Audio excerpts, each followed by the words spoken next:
Bonjour à toutes et à tous. Dans cette vidéo, nous allons parler fiabilité des capteurs que nous allons pouvoir rencontrer avec Home Assistant. Dans plusieurs vidéos précédentes, je vous ai parlé des capteurs que j'utilise pour les plantes, donc des capteurs d'humidité dans la terre. Alors, dans ces capteurs, j'en ai plusieurs modèles qui utilisent plusieurs technologies différentes. Et en fait, ce qui importe avant tout, c'est de savoir est-ce que mes plantes ont bien la bonne quantité d'eau, parce que, en gros, est-ce que le capteur ne laisse pas crever la plante de soif ou est-ce que, au contraire, je ne vais pas surarroser et laisser faire pourrir les racines juste parce que, justement, j'ai la mauvaise information? Donc, pour tester, finalement ces capteurs, alors c'est pas anodin, hein, puisque, j'ai, déjà rencontré, bah, des capteurs où je me posais un peu la question du, est-ce que, réellement, les données sont totalement fiables? Sachant que, parfois je me posais en effet des questions en me disant: «Bah, ça fait longtemps que j'ai pas arrosé telle ou telle plante» ou au contraire, celle-ci je trouve que je l'arrose un peu trop souvent. Donc, j'ai fait tout simplement des tests, hein, sur les différents capteurs. Alors, première chose à savoir, j'ai fait des tests sur 2 typologies. Un, au niveau de la fiabilité de l'information, d'humidité. Et 2 sur la, fiabilité, au niveau de la batterie, c'est-à-dire en gros, est-ce que les piles tiennent longtemps ou pas? Je n'ai pas, mesuré la température parce que finalement, sur ces capteurs-là, la fiabilité de la température, comme vous pouvez le constater, je m'en sers même pas. La plupart de ces capteurs sont capables de nous fournir la température locale. Alors déjà, il s'agit d'une température au-dessus d'un pot donc qui contient, quelque chose qui est humide, donc la température est logiquement toujours un peu plus basse et puis, bon, bah, clairement en fonction de est-ce que le capteur il est au soleil, il est à l'ombre, il va indiquer une température différente. Donc je m'en préoccupe pas trop, je me suis vraiment préoccupé que de la batterie et de l'hygrométrie. Ce que l'on remarque pour commencer, c'est qu'en effet, on a une mesure de l'hygrométrie qui est très différente entre un capteur et l'autre. Là, par exemple, vous avez, ce capteur-là et ce capteur-là, ils sont dans le même pot. Alors ce pot n'est pas si grand que ça, hein, c'est un pot qui fait, 30 centimètres de diamètre et les 2 capteurs sont situés à peu près à même distance, de la plante. Donc ici, on voit qu'on a un capteur qui indique 86 et qui a été mis à jour il y a 5 heures, donc ça veut dire qu'il y a 5 heures, la temp la le l'hygrométrie a augmenté ou baissé et puis, ici, celui-ci à 9 heures, nous indiquait 78. Alors entre temps, bien entendu, j'ai pas arrosé puisque c'est un yucca et le yucca, ça s'arrose avec, enfin, faut laisser un peu plus sécher la terre que ça. Donc là, voilà, on remarque qu'on a quand même un écart qui est assez important, hein. Entre 86 et 78, on a quand même un écart de 8 entre les 2. Et puis, bah, sur d'autres typologies, j'ai remarqué d'ailleurs des différences qui sont plus importantes. Voilà. Alors, dans les capteurs que j'ai testé, les capteurs que j'ai. Donc premièrement, 1 typologie, pardon, de capteurs. On a ce type de capteur-là. Alors, il vaut mieux se fier au format, au form factor, plutôt que de se fier au nom, puisqu'en fait, la plupart du temps, ce sont des marques blanches, chinoises qui ensuite revendent sous différentes marques. Donc là, ici, celui-ci s'appelle du Wiggers, voilà. Ce sont des capteurs, en Zigbee qui ont en effet une monitoring de l'humidité de la terre et de la température. Voilà. En Zigbee, c'est compatible Home Assistant, bien évidemment. Et moi, je les utilise en passant par la passerelle QIA. Sur ces capteurs-là, j'ai remarqué, eh bien que, en fait, on a une fiabilité qui est vraiment pas bonne du tout, hein, on commence assez mal. Donc, ici, on est, sur la jardinière. Et en fait, donc là, si je regarde la jardinière, bah, on voit qu'en fait donc ça c'est l'hygrométrie en sachant qu'elle a pas été arrosée, hein. Donc voilà, je vais faire afficher plus. Donc là, on voit, quand même que c'est alors ça se balade entre 92-90 voilà, donc ça se balade un petit peu en sachant qu'on est, sur, 2 jours et qu'on l'a pas du tout arrosée. Si je recule un peu, bah, on voit que de temps en temps, pareil, elle tombe à zéro. Voilà. Donc là, par exemple, le 21 juillet, on est le 23, bah, en fait, entre 14h02 et 15h16, elle est, tombée à zéro. Voilà. Donc là, ça veut dire que je reçois une alerte sur, mon smartphone avec, donc avec mon alerte Telegram, pour me dire qu'il faut que j'arrose la jardinière. Lorsque je regarde sur m'assistant, je vois qu'en effet, l'humidité est très basse et puis elle remonte. Bon, alors je ne sais pas pourquoi, ces capteurs-là, font ça. Après au niveau de enfin de la mesure globale, lorsque ça mesure bien, la mesure est plutôt bonne. C'est-à-dire que par rapport à d'autres capteurs et cetera, ça fonctionne plutôt bien. J'ai pas de En gros, j'ai pas la terre qui s'assèche, j'ai pas trop d'humidité, ça fonctionne plutôt pas mal. Mais globalement, j'ai quand même une information qui me pose problème, c'est cette baisse. Alors j'en avais 2. Et les 2 ont le même défaut, c'est-à-dire que de temps en temps, elles indiquent zéro. Donc je peux pas vraiment conseiller, ce type-là puisque, bah, vous allez avoir des fausses alertes et puis de temps en temps, bah, vous avez un risque, de vous dire: «Ah, c'est une fausse alerte», qu'en fait la plante, elle a vraiment soif. Donc voilà, je les conseille pas. Au niveau, de la batterie, enfin de la batterie, des piles, hein, piles, batteries, hein, moi j'utilise des accus. Donc là, ici, on est sur la jardinière et donc sur la jardinière et ben, en fait, on voit que ça tient relativement bien. Alors là, ce sont des batteries au lithium, hein. Je mets des doubles des triple A, au lithium, donc rechargeables avec de l'USB type C et ça fonctionne assez bien. Clairement, je reste plusieurs mois, à 100. Donc après ça baisse, gentiment, hein, voilà, vous voyez, ça baisse gentiment. J'ai vraiment pas à me plaindre. Ensuite, ce type de capteur-là, alors là, c'est le summum, honnêtement. Sur ces capteurs-là, je vois vraiment j'ai essayé même en utilisant un hygromètre professionnel, donc un qui mesure véritablement la conductimétrie, de la terre. Je suis très, très proche. Alors on a, 2-3 d'écart, 4 d'écart, c'est vraiment pas grand-chose et donc globalement, là, vous êtes à peu près sûr de pas avoir de problème. Ça mesure également la luminosité. Alors la luminosité, elle est mesurée entre, heu, low moins, jusqu'à, high plus. Bon, OK. La luminosité, elle a une fiabilité, on va dire assez limité, mais c'est pas grave. Alors le seul défaut, de celui-là, c'est qu'il consomme énormément de piles. C'est d'ailleurs à cause de ces capteurs-là que j'ai commencé à mettre des piles au lit enfin des accus au lithium parce que, en gros avec des accus au nickel au ni NiMH, hein, nickel métal hydrure, il tous les tous les semaines, il fallait recharger les piles. Alors c'est dû tout simplement, je pense, c'est pas une décharge.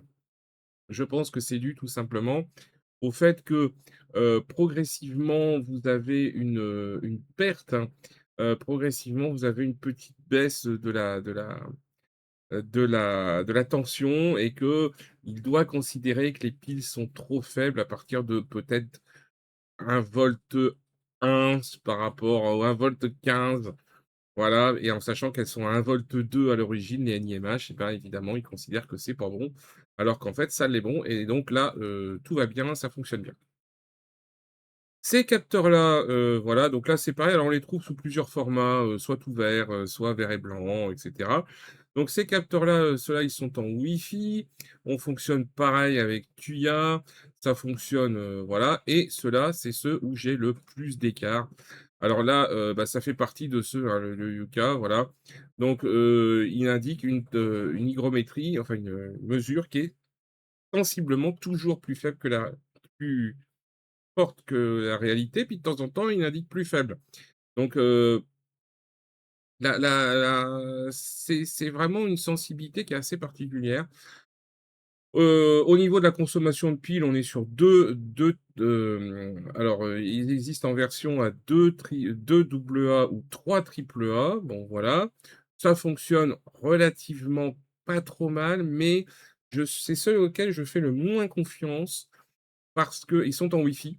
C'est ceux auxquels je fais le moins confiance parce que, bah, finalement, sur beaucoup de capteurs, je me suis retrouvé à avoir une humidité indiquée qui était plus forte que la réalité, donc qui descendait pas et donc finalement, à ce que de temps en temps, j'aille voir.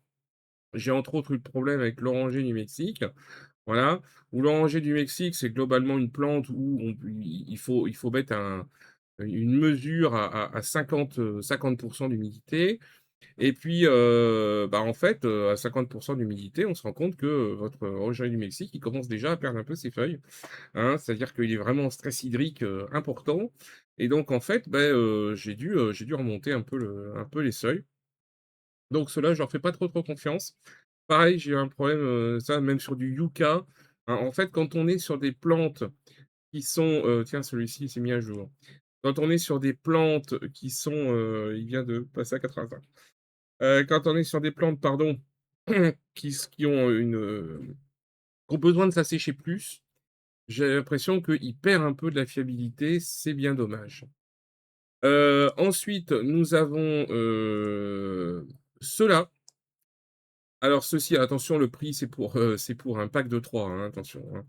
Donc ceux-là, à conseiller surtout en intérieur, pas trop en extérieur parce que l'espèce de capuchon ici, il est pas hyper étanche et donc bon, c'est pas très bon.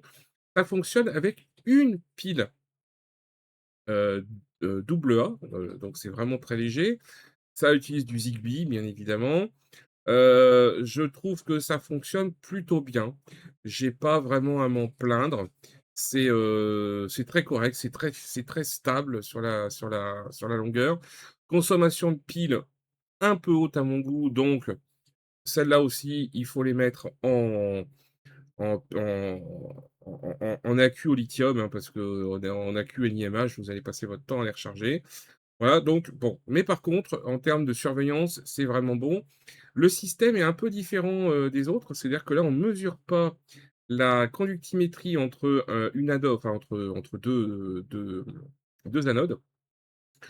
En fait, il fait la conductimétrie par fréquence élevée. C'est-à-dire qu'en fait, il envoie une fréquence élevée dans la Terre et puis, il mesure le retour de cette fréquence élevée, donc ce qui permet d'avoir, un seul élément. Attention, il faut mettre la Terre jusque la barre du milieu, il ne faut pas le mettre jusqu'à la partie verte, sinon, l'humidité qui est indiquée sera supérieure à la réalité. Voilà, donc ça, vraiment un bon produit. Et puis pour terminer, je vais présenter celle-ci. Alors celle-ci, c'est un petit peu les meilleurs, mais en même temps, c'est les plus compliqués à utiliser comme assistant, parce qu'en fait, ce sont des capteurs qui sont, Bluetooth. Alors, je suis pas fan moi du capteur Bluetooth parce que justement, on n'a souvent pas du Bluetooth, puis ça porte pas très loin. Mais par contre, en termes de capacité, c'est génial. Alors c'est plus cher, hein. On voit qu'on est sur un pack de 2. On est aux alentours d'une vingtaine, entre 20 et 25 € le capteur. Ça fonctionne avec l'application Mija, donc de chez, Xiaomi. Ça fonctionne avec une pile bouton, donc là encore, il faut trouver des piles boutons rechargeables parce que sinon vous allez passer votre temps à acheter des piles boutons. Par contre, c'est vraiment top. Alors ça, en termes de précision, voilà, là, c'est vraiment le top du top. Les piles boutons, rechargeables, elles tiennent, entre 6 et 8 mois, donc on est pas mal. Par contre, évidemment, on a toujours le problème de ce Bluetooth. Il va falloir mettre des répéteurs Bluetooth un peu partout, donc c'est pas forcément le plus simple. Mais par contre, pour des plantes d'intérieur, où vous mettez un répéteur Bluetooth et puis vous mettez vos plantes dans la pièce, et ben, c'est cool, franchement, c'est très bien comme produit. Voilà. Maintenant, on va passer à la deuxième partie de cette vidéo, c'est-à-dire que maintenant, je vais vous expliquer comment on fait, pour, améliorer les choses. Alors déjà, parce que bien sûr, vous avez peut-être déjà des capteurs, vous n'allez pas les changer. Premièrement, les capteurs de ce type-là non, raté, celui-ci, voilà. Les capteurs de ce type-là, par exemple, les Third Reality, ils ont un mode pour les calibrer. C'est-à-dire que pour les calibrer, il faut que vous mettiez 100 d'humidité, c'est-à-dire plongé dans l'eau, et 0 d'humidité, c'est-à-dire totalement asséché. Vous avez un mode, vous maintenez pendant 3 secondes le bouton d'appairage, et ensuite, 5 secondes, pardon, le bouton d'appairage, et bien, vous allez ça va se mettre en mode calibration. Donc ça calibre le 0, ça calibre le 100. Ça ne veut pas dire que l'échelle de calibration sera parfaite. Mais ça permet déjà de ne pas se retrouver avec un truc qui est mal calibré, et cetera, qui donne pas vraiment 0, qui donne pas vraiment 100. Donc déjà, ça, c'est un bon point et c'est à prendre en compte. Sur les autres capteurs, j'ai pas vu de calibration la plupart du temps, c'est des calibrations en usine. Donc si la calibration est plus bonne, bon. En revanche, ça vous empêche pas de tester la calibration. Donc pour tester la calibration, bah, c'est simple. Vous, mettez le capteur dans l'air, il doit vous faire un warning et vous envoyer 0, et puis ensuite, vous remettez le capteur, dans l'eau, il doit vous envoyer 100, logiquement. S'il vous fait pas ça, c'est qu'il y a un problème de capteur. Deuxième chose à faire, il faut bien respecter les modes d'emploi. La plupart de ces, choses, alors hormis ceux-là, qu'on peut plonger, quasiment jusqu'en haut, la plupart de ces capteurs ont une zone. Donc ceux-là, je vous ai dit, on ne peut pas les envoyer plus loin que la barre ici. Ceux-là, bah, en fait, il y a pas d'indication, mais il faut pas que ça touche. En fait, il faut les enfoncer à peu près aux 2/3, à peu près. Donc évidemment, plus vous enfoncez, plus vous augmentez la conductimétrie. Plus vous augmentez la conductimétrie, plus le système va mettre de temps avant de vous dire que la plante, elle a soif. Voilà. Donc il faut vraiment bien faire attention à ça. Faut pas les enfoncer à 100. Pareil pour ceux-là. Alors celui-ci, c'est pareil, il y a un petit indicateur, on vous dit où il faut emmener jusqu'où il faut emmener jusqu'où il faut emmener le capteur pour que justement le capteur se positionne correctement.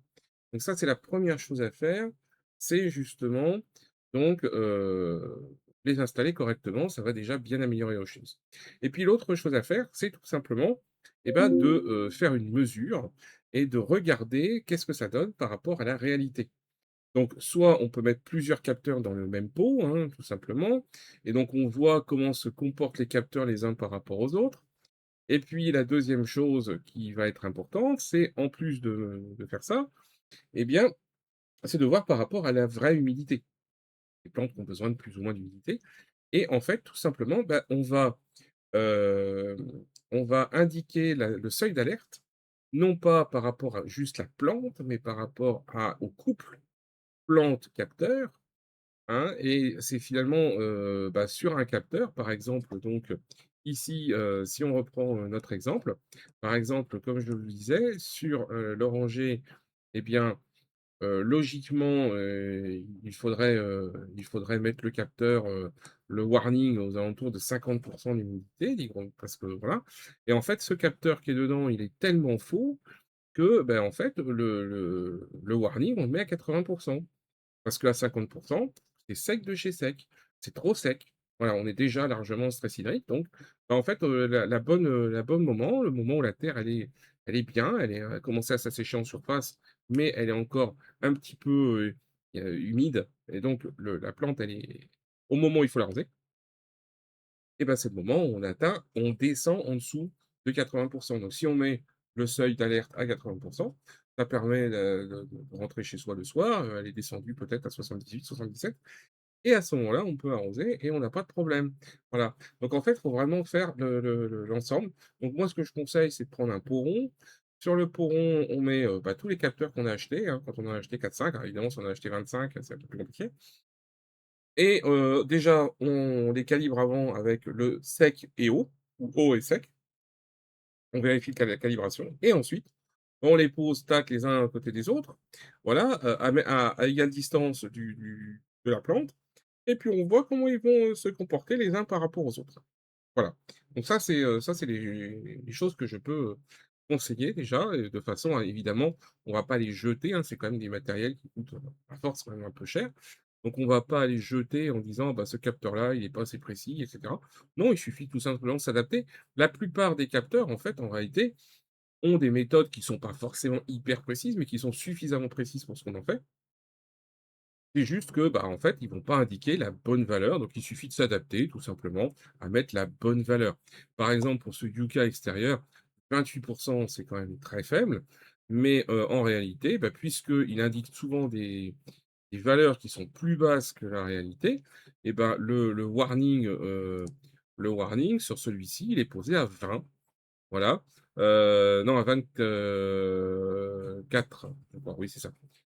Pose non, non, non, j'ai une bêtise, non, il est bien à 20. Voilà, et donc voilà, le capteur, il est posé à 20. Voilà, donc là, hop, là, on a, les différentes choses qui sont positionnées. Alors là, on voit d'ailleurs qu'il bouge quand même beaucoup dans la journée, hein. C'est normal parce que quand on est en plein soleil, évidemment, ça descend un peu, voilà, et là, hop, voilà, là, on était descendu. Bon, bah, le temps d'intervenir, le 20, il était descendu à 18 et hop, un petit arrosage et il est remonté à 29. Là, quand il était remonté à 29, alors il est remonté jusqu'à 32, voilà. Mais à 32, clairement, il avait été bien arrosé, il est paillé, enfin il est paillé, il a de la laine dessus pour le protéger de la chaleur. Donc il avait vraiment tout ce qu'il faut, hein. Il était bien mouillé, hein, clairement. C'est-à-dire sur un pot de Yucca, il y avait, 2, ouais, 1 litre, 1 litre 5, presque 2 litres d'eau qui sont passés dedans. Donc on était vraiment bien humide. Alors ce qu'un autre capteur aurait indiqué, 70 ou 80, lui il a indiqué 32. Voilà. Donc, bah, tout simplement, on sait que ce capteur, il est plus bas que la vérité. Mais par contre, tous les capteurs d'une même marque vont souvent se comporter de la même façon. C'est-à-dire qu'ils vont tous perdre 1 en même temps. C'est juste qu'ils vont pas être au même niveau. Donc, ceux qui sont recalibrables, on les recalibre. Ceux qui ne sont pas recalibrables, on va s'adapter tout simplement en mettant une zone d'alerte qui ne sera pas au même endroit. Voilà, tout simplement. Concernant les piles maintenant, je vous avais déjà dit dans une vidéo précédente que l'idéal, c'est donc d'acheter des, accus lithium puisque, une, vont avoir une tension qui va être plus importante. Là, ici, on voit, voilà, typiquement, le classique, hein, sur la Marellis, hein, voilà, qui descend à 20. Voilà, bon, heu, là, on était à 90, le 22 juillet et là, on tombe à 20, enfin bon, oui. Alors je vais mettre, quelque chose d'un peu plus large quand même. Ah, voilà, bon. Donc là, il était resté à 90, 90, 90, paf, il est tombé à 20. Ça, c'est parce qu'on est sur des, batteries lithium. Quand on est sur des batteries, NiMH, bah, ça descend gentiment, toute la journée, voilà, si on prend ça, ça c'est du NiMH. Voilà, bon, bah, ça descend, voilà, 69, 68. Mais, par contre, ça reste pas longtemps à 100. Et donc quand ce sont des mesures qui sont faites, par rapport à une tension, qui est censée être une tension d'une pile, alcaline, évidemment, on va avoir des niveaux qui sont plus bas. Par exemple, ici, Yuka Bureau, batterie, quand il indique 30, ça veut dire qu'en réalité, elle est plutôt aux alentours de 50. Mais, c'est 30 par rapport à la tension nominale d'une pile alcaline, en sachant qu'il est actuellement sur une pile NiMH. Il y a une question que, des gens m'ont posée sur la vidéo précédente, précédente, sur le capteur, c'est est-ce que, la batterie il m'avait posé 2 questions. La première, c'est est-ce que le niveau de batterie, influe sur l'hygrométrie? J'ai pas du tout repéré ça. Voilà, j'ai pas repéré qu'il y avait une différence au niveau des capteurs, donc les capteurs sont bien linéarisés par rapport à la tension, donc il y a pas de problème. La deuxième chose qu'on me posait, c'est est-ce qu'on n'a pas un moyen de les alimenter autrement? Alors, ça dépend évidemment des capteurs. Il y a des capteurs où on pourrait imaginer de faire un système avec des fausses piles en USB, voilà. On trouve ça, heu, on trouve ça un peu partout, on trouve ça un peu partout sur Amazon, voilà, ce qu'on appelle des piles factices. Donc là, voilà, ici, on arrive, voilà, sur des piles factices. Donc là, voilà, USB vers, directement, hein, ça se branche en USB. Alors c'est bien, mais le problème, c'est que c'est pas fait pour aller dehors. Donc on peut essayer, entre guillemets, mais il va falloir tout étanchéiser. Je suis pas certain que ça soit vraiment, intéressant, à moins bien sûr d'avoir cinquantaine de pots, une cinquantaine de plantes et que, vous passiez finalement vos journées à changer des piles. Là, je peux comprendre, mais sinon, enfin honnêtement, ça justifie pas. Pour le moment, alors attention, c'est pour le moment, donc à aujourd'hui, je n'ai pas trouvé de matériel qui permette d'être branché sur de l'USB ou qui, voilà. Ou alors ou alors ils font partir sur des systèmes un peu do it yourself. Il faut partir sur des do it yourself où, on va, on va directement les alimenter, mais parce que c'est des petites cartes. Mais il va falloir leur créer un extérieur et cetera, donc c'est pas garanti, voilà. Bref, voilà, donc ça, c'est des petits tips pour pouvoir améliorer votre, utilisation, sur ces types de capteurs. Sur d'autres types de capteurs, si on prend par exemple les capteurs de température, on rencontre beaucoup moins ces problèmes. Voilà. Là, ici, par exemple, capteur qui a un 23,8. Alors ici, le radiateur indique 28 parce qu'il est à côté de la fenêtre en plein soleil. Mais actuellement, il fait bien 23,8, hein, puisque j'ai la chance d'être, climatisé. La chambre n'a pas la clim, donc ici, elle est à 25,6. La cuisine n'a pas la clim, elle est à 26. Voilà, et en extérieur, on est à 32. Voilà, on est à 32. Alors lui, par contre, il raconte n'importe quoi, mais c'est normal, il est resté bloqué. Voilà. Voilà. Donc là, en fait, la plupart des autres capteurs sont plutôt de bonne facture, donc j'ai pas rencontré d'autres problématiques. Le dernier dont je voulais parler éventuellement, ce sont les piles, les prises. Alors les prises connectées, je n'ai pas rencontré, j'ai vu en effet un certain nombre de gens me dire qu'il y a des prises connectées qui peuvent se «décrocher» entre guillemets. C'est-à-dire que, bah, Home Assistant, les met ici en indisponible. Moi, j'ai pas rencontré de problème. Donc pour l'instant, voilà. La petite chose que je peux vous conseiller, c'est que sur la plupart de ces prises ne sont pas en Zigbee, elles sont en Wi-Fi. Et donc, il faut prévoir déjà qu'elles portent bien au niveau du Wi-Fi parce que bien sûr, elles ont une antenne qui n'est pas meilleure. Et puis, il faut surtout prévoir que vous ayez suffisamment d'IP disponibles sur votre box. Très souvent, les box, limitent la plage d'IP à 100 IP, ce qui paraît énorme, mais il faut savoir que chaque appareil qu'on a sur le réseau en a un. Donc la box en a un, le répéteur Wi-Fi en a un, le répéteur Zigbee, si on en a 2, 3, ils en ont chacun un. Répéteur Bluetooth, pareil. Votre ordinateur portable, votre téléphone mobile, votre imprimante 3D et j'en passe et des meilleurs, votre système d'alarme. Donc voilà. Tous vos radiateurs, bien sûr, s'ils sont, également en Wi-Fi, tout ce qui est en Wi-Fi va avoir une IP. Donc par un moment, bah, en fait, ça peut arriver que, la plage IP de 100, elle soit, saturée et auquel cas, bah, il va falloir augmenter, ça s'augmente très facilement dans les paramètres de la box. L'autre chose auquel il faut faire attention, c'est que chaque répéteur Wi-Fi, quand vous avez des répéteurs Wi-Fi, est capable de, travailler avec un certain nombre de matériels en simultané. S'il y en a plus, bah, tout simplement, les appareils vont se déconnecter les uns les autres et ça va tourner comme ça.